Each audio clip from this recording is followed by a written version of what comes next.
Kehidupan yang selama ini kita anggap bukan hidup. Namun ada segelintir manusia yang tetap menjalaninya. Bukan karena tidak ada pilihan, dan bukan pula karena mereka yang memilih dan mau akan semua itu. Tapi itulah yang harus mereka jalani. Hidup terlilit kemiskinan, kebodohan, dan kerasnya kehidupan yang dilalui. Terlepas dari itu semua, rumah juga merupakan faktor kuat untuk bertahan hidup dalam situasi apapun. Kehangatan keluarga dan kebersamaan tak bisa diganti dengan materi. Namun tak ada yang abadi. Harta, tahta, dan orang terkasih akan hilang seiring berjalannya waktu. Para pemain, Fahri, Alia, Desi, Hikmah, Bella, Sofia, Nazira. Sutradara, Muhammad Dimas Al-Ghifari. Dengan naskah Saduran Bebas, Iwan Simatupang. RT 0, RW 0. Penonton sekalian, selamat menyaksikan.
Itulah yang namanya bernegara.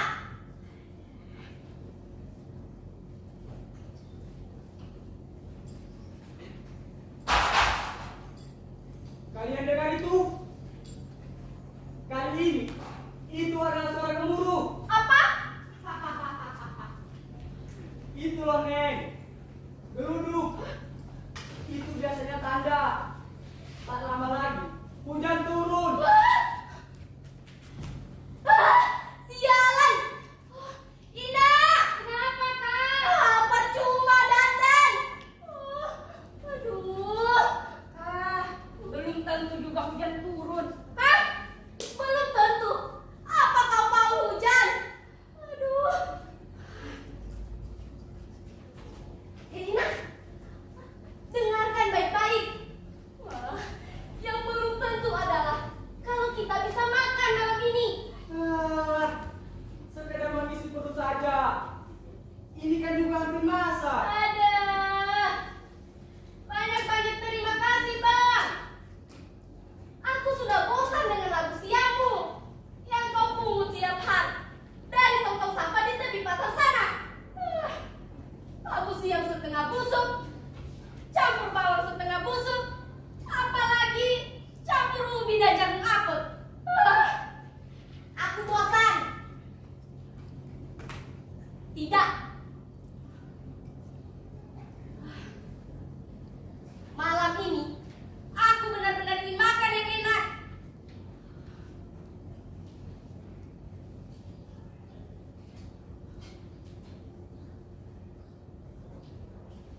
nasi putih panas,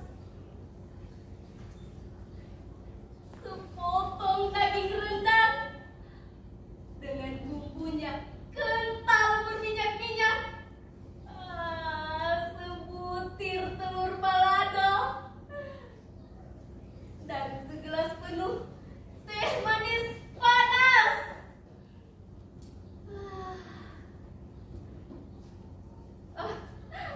Oh iya, sebagai penutup, sebuah pisang raja, warnanya kuning emas. Tidak, tidak, hujan tidak boleh turun malam ini. Tidak boleh. Sudahlah, Kak. Hujan atau tidak, kita kan tetap keluar. Mana bisa? Laki-laki mana yang mau sama kalian? Yang masak kuyup. Alah, abang seperti tahu segala. Lagi pula, kata siapa kami akan masak kuyup? Hah? Kata siapa? Siapa yang jalan di tengah hujan pasti akan basah. Biasanya begitu. Kan ada beca, Nek. Jadi kalian bakal operasi dengan becak? Uang bungkus becaknya bagaimana? Hah? Uang. Oh, pakai jubir sama becaknya? Hah? Becak jahanam. Loh. Kok jahanam? Aku sudah tahu. Pasti pembecaknya kita itu lagi kan? Hitam manis dong. Oh, Jadi kau kenal dia? Jangan-jangan kau cemburu ya? Wah, hei, sabar dikit lah bang. Apa-apaan ini? Sejak kapan Sinda ini hanya milikmu saja? Aduh, kira-kira dikit ya. Kau ini sesungguhnya apa? Siapa? Berani-berani cemburu. Dasar laki-laki tak tahu diuntung. Sudahlah, Kak. Apanya yang sudah? Aku ingin tanya kau. Sejak kapan kau ini tunangan resminya? Atau istri-istrinya? Atau budik-budiknya? Hah? Tak pernah. Mentang-mentang kau mau main gratisan di sini. apa? Gratisan? Iya. Hei, aku pun punya sahamku dalam kehidupan di sini. Apa? Saham. Hei bang, hingga kini kau kontan mencicipi hasil saham yang setengah tusuk itu. Labu siam, bawang prei, beras menir dan ubi, yang semuanya setengah, bahkan sebuah busuk. Dan itu kau anggap senilai dengan tubuh panas wanita semalam suatu? Hah? Kau anggap apa Sinda ini? Kau anggap apa? Kami wanita ini, Bang. Sudahlah. Kalau kalian terlekas berhenti cecok, aku khawatir nama Raden Ajeng Kartini sebentar lagi bakal disebut-sebut di sini.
pisang raja yang warnanya kuning emas.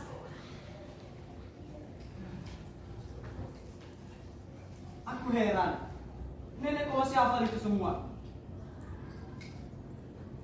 Hafal apa? Itu loh nek, rendang, telur, pisang raja dan segala macamnya. Loh, kenapa mesti lupa? Setelah bertahun-tahun hidup begini, Hei nak, ini kau dengar baik-baik. Bagaimana aku bisa melupakan seperti yang dikatakan Ani tadi? Tidak bisa nak. Sama seperti tidak bisanya aku melupakan raja kanak-kanakku dulu. Melupakan bubur merah putih yang sangat kusukai. Bila ibuku menyuguhkannya padaku sehabis aku sakit parah. Melupakan uap sanggul ibuku sehabis mandi. Kemudian melenakan aku tidur dengan cerita-cerita wayang tentang Gatot Kaca yang perkasa, tentang Dewi Sinta, tentang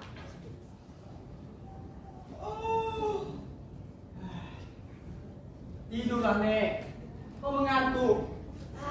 tidak.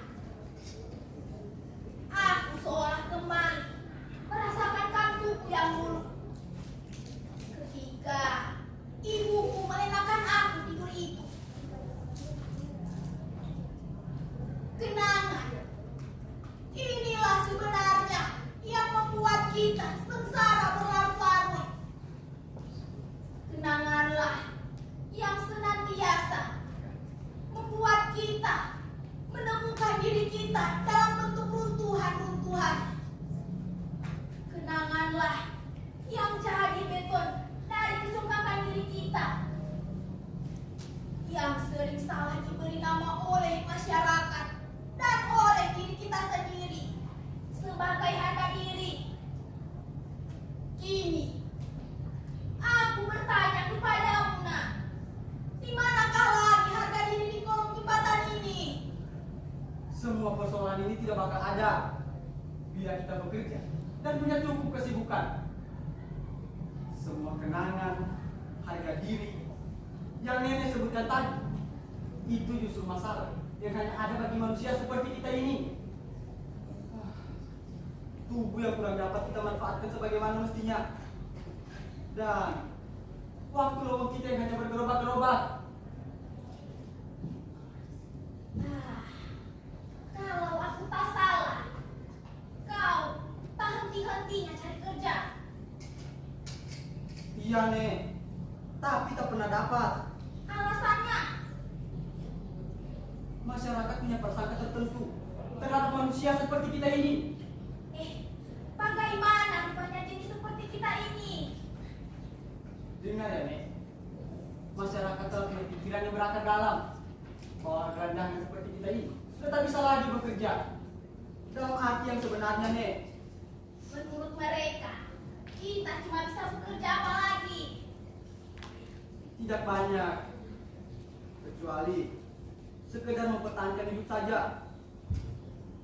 Mereka anggap kita ini sebagai suatu kasta tersendiri, kasta paling hina, paling rendah nek.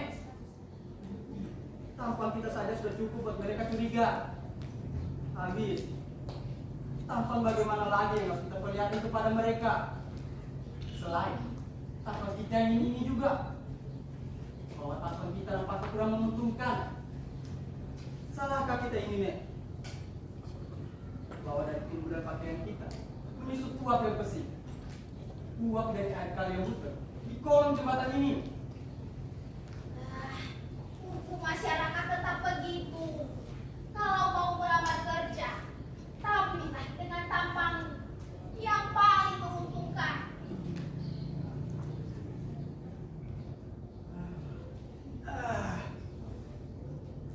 Kalau aku memiliki serangga Barbie dengan sepatu kulit dari macan tutul, dengan dasi sutra Dan rambutku dibalut dengan minyak luar negeri. Nenekku yang terhormat, apakah tempat sampah ini masih tempatku? Apakah masih manusia gelandangan namanya aku, Nek? Ya, di mana mesti mulai? Di mana mesti berakhir? Bagi orang-orang seperti kita ini, menanti-nantikan datangnya kebetulan dan bernasiban. Itulah sebenarnya yang kita lakukan di kolong jembatan ini. Nek, satu persatu kita mungkin akan berakhir di sungai yang butek ini. Mayat kita yang telah busuk dibawa ke RSUP, lalu ditempeli dengan tulisan tak dikenal. Kita dikubur tanpa upacara, atau paling-paling mayat kita disediakan sebagai bahan pelajaran bagi mahasiswa-mahasiswa kedokteran, Nek. Itu masih mendingan. Itu namanya.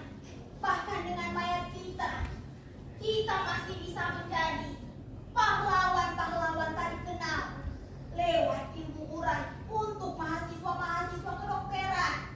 Apa jadinya dengan pendidikan dan kemanusiaan nantinya tanpa kita?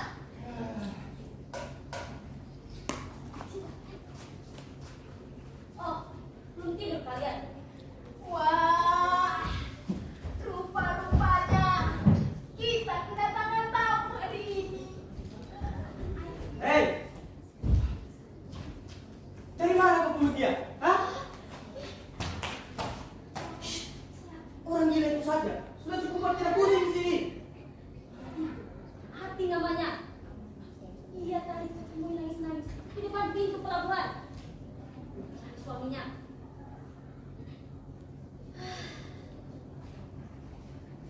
Setelah modal aku mengitari pelabuhan bersama dia, nah, suaminya tetap tak ketemu. Sudah naik kapal barangkali.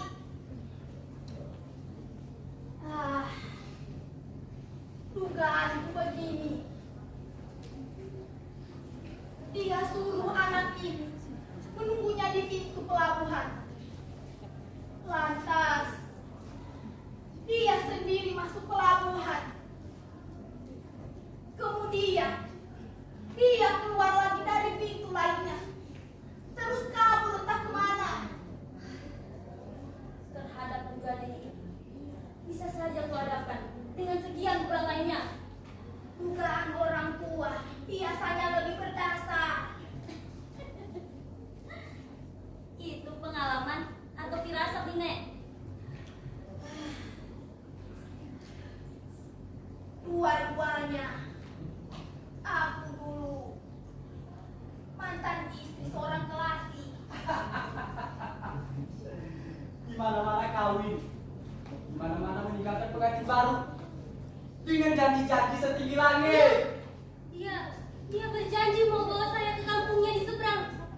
Katanya ayahnya aja kopra di sana.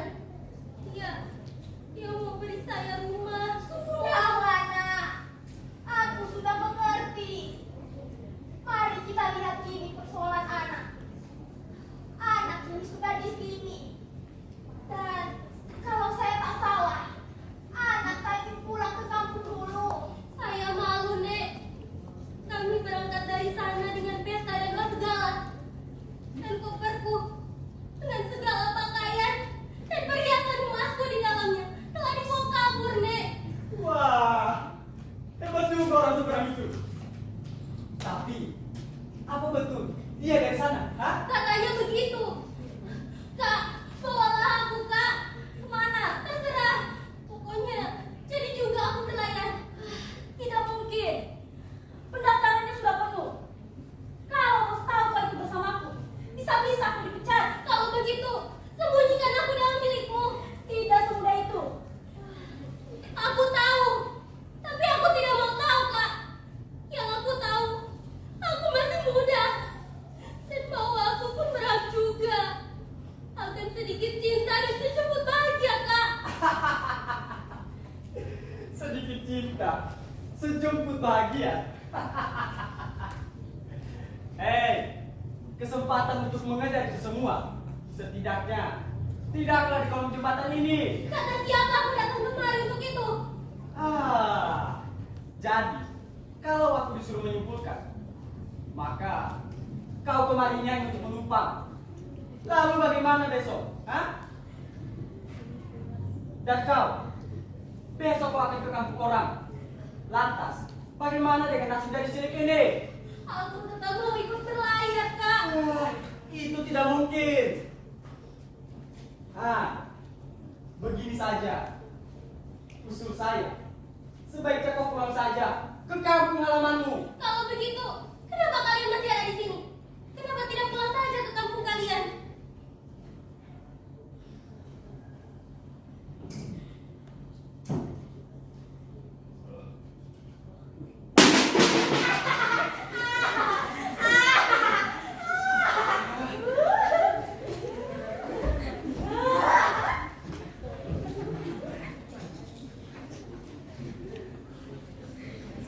Wah, rupanya ada penghuni baru hari ini. Seperti tahu saja kalau Kak Anit akan kembali lagi. Iya, kamu semalam kita di sini. Ina, apa maksudmu tentang Ani tadi? Kak Anit akan pulang kembali lagi, Kak. Kenapa? Dia telah bernasib baik. Jadi begini, sekeluar kami berdua dari sini tadi. Kebetulan Bang Beca kenalan kami lewat. Kebetulan. Sudah tentu. Dia sudah sejak lama menanti kalian. Becak yang komplit dengan wanitanya untuk pelesir. Malah, Bang Becaknya telah komplit mengatur di mana tempat pelesirannya, sewanya, ongkos angkutannya, dan seterusnya. Pokoknya, selesai semuanya nanti, sang tamu tinggal membayar biaya komplit. Semuanya makin serba komplit. Tapi rasanya seperti makin kurang saja. Tapi ada kebenaran Bang Becak yang jadi kaya raya dengan usaha seperti itu. Dia punya hubungan sekaligus dengan 10 sampai 20 wanita. Dan dia juga punya hubungan rapat dengan pelayan-pelayan hotel. Dia jadi semacam Noveratsi Posiran. Dia sudah punya mobil, didirikan rumah gedung di kampungnya. Malah baru-baru ini dia mendirikan lagi sesuatu yang mentereng di kota ini. Dan kalau tidak salah, bulan depan dia bakal naik haji. Dari uang lendir? Dari uang lendir atau bukan, pokoknya dia bisa naik haji. Bulan dia nanti dari sana, dia berhak pakai sombal. Itu pun kalau dia mau. Nah, haji sungguhan kan dia atau tidak? Apa tidak ada peraturan yang bisa melarang orang seperti itu pergi ke tanah suci? Kira tidak pantas para orang untuk menunaikan ibadahnya. Soal ngaji satu lendir itu semata-mata urusan dia dengan Tuhan, bukan dengan panitia haji. Untuk soal lendirnya, dia telah berdosa. Untuk naik hajinya, dia jelas berbuat kebaikan dan pahala. Hanya Tuhan yang tahu. Sudah, kita sudah lewat melantur. Ina, coba teruskan ceritamu tentang Ani tadi. Kak Anit tadi rupanya sudah ditunggu oleh langganannya. Apa? Langganan? Ya, loh, babak gemuk yang punya pabrik mie. Sudah 3 bulan mereka berlangganan. Suka betul kata Kak Anit. Dan ternyata bapak itu pernah minta Kak Anit supaya mau kerja padanya. Hah? Kerja? Ya, kerja. Katanya sekedar mengurus dia dan anak-anaknya saja. Berapa anaknya? Kalau aku tak salah, 16. Hah? 16? Ya ampun, masih si Ani. Wah, tabung komplit. Tadi namanya sekedar. Wah,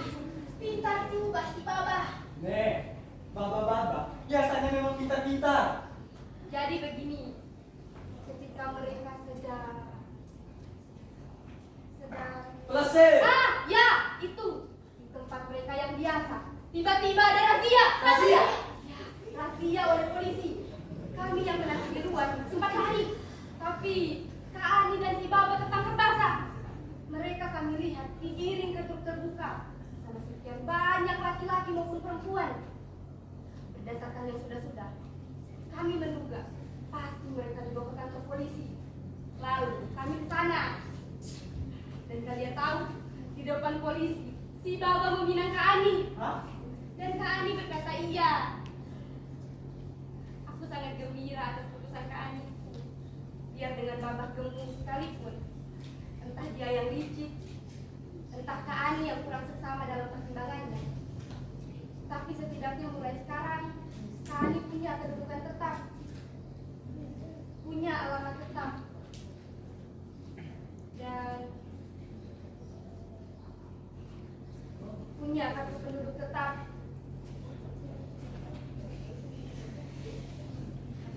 Dan aku sendiri pun sekarang ingin menyampaikan sesuatu kepada kalian semua.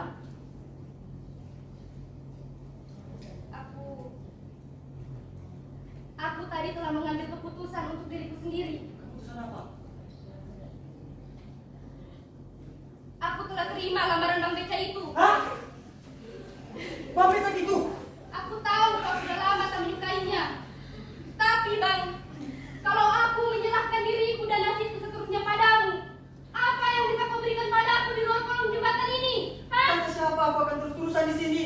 Dan tinggal di kolong jembatan ini, nah. Abang selama ini telah banyak bercerita padaku tentang masa depan, tentang cita-cita dan bahagia.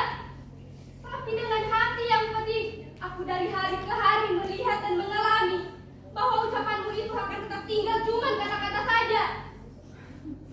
Aku menerima lamaran Bang Beca itu. Maka belum tentu aku mencintainya, Bang. Tapi aku lebih gandrung akan kepastian, kenyataan dan kejelasan.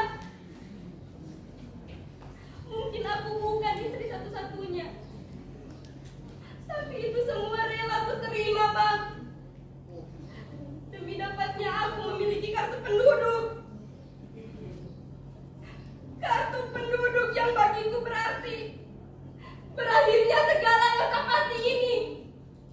Berakhirnya rasa takut dan dikejar-kejar, seolah setiap saat polisi datang untuk merazia kita, membawa kita dengan truk-truk terbuka mereka. Gambar kita di atas truk terbuka itu dimuat besar-besar di koran. Tapi apa? Kemudian koran-koran itu bukan saja mengenai penghinaan yang kita terima di sana. Tidak, Bang. Mulai sekarang aku mengharapkan tidurku bisa nyenyak. Tak lagi sebentar-sebentar terkejut bangun, basah kuyup oleh keringat dingin.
Siapa tahu dia diangkat sebagai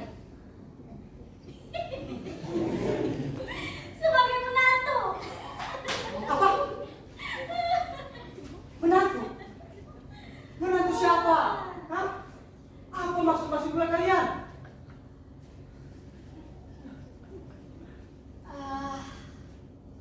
Malam telah larut juga. Sedang matahari besok pagi sudah mengantar beberapa dari kita ke tempat yang jauh-jauh. Bahkan ada yang harus berlayar. Mari kita mengumpul tenaga agar langkah-langkah yang kita ambil besok tidak terhuyung-huyung, tapi tegap-tegap dan tepat pada tempatnya.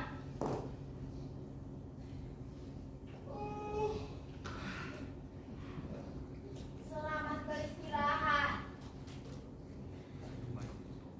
Jika benar kalian menghendaki aku untuk memulai hidup baru, aku akan memulainya dengan baik-baik.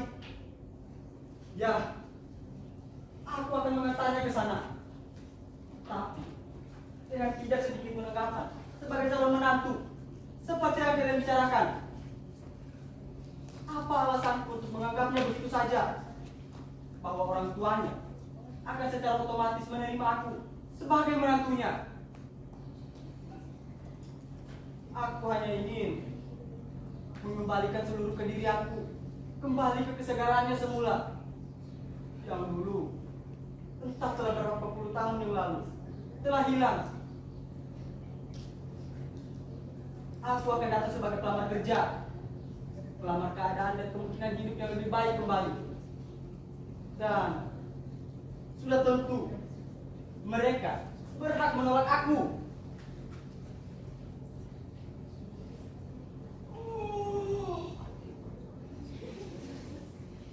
Aku benar-benar mengantuk. Dan kalian, tak salahnya juga istirahat. Ingat, acara kalian besok cukup banyak. Besok kami semua akan pergi, kecuali nenek. Mau kemana aku? Ikutlah bersama kami besok, Nek. Kampungku. Tidak. Aku sudah terlalu tua untuk ikut dengan siapa-siapapun. Lagi pula, kalau aku ikut, bagaimana dengan kolong jembatan ini? Dengan RT 0, RW 0 seperti kata Ina tadi. Justru karena hal itulah, Nek. Jembatan ini kan juga bukan milik siapa-siapa. Nenek pun boleh saja meninggalkannya. Kau tak tahu apa arti kolong jembatan ini dalam hidupku. Sebagian dari hidupku telah kuhabiskan di sini. Memang dia milik siapa saja yang datang kemari. Karena rupa-rupanya memang tak dapat berbuat lain lagi. Ia milik manusia-manusia yang terpojok dalam hidupnya, yang kenangannya bergembira dan tak tahu akan berbuat apa dengan harapan-harapan dan cita-citanya. Usiaku yang semakin tua, semakin tua kita, semakin lambat kita, semakin keluar kita dari rel. Dan akhirnya dari tunakarya kita jadi tuna hidup. Selanjutnya tinggallah lagi kita jadi beban bagi kuli-kuli yang membawa mayat kita ke RSJ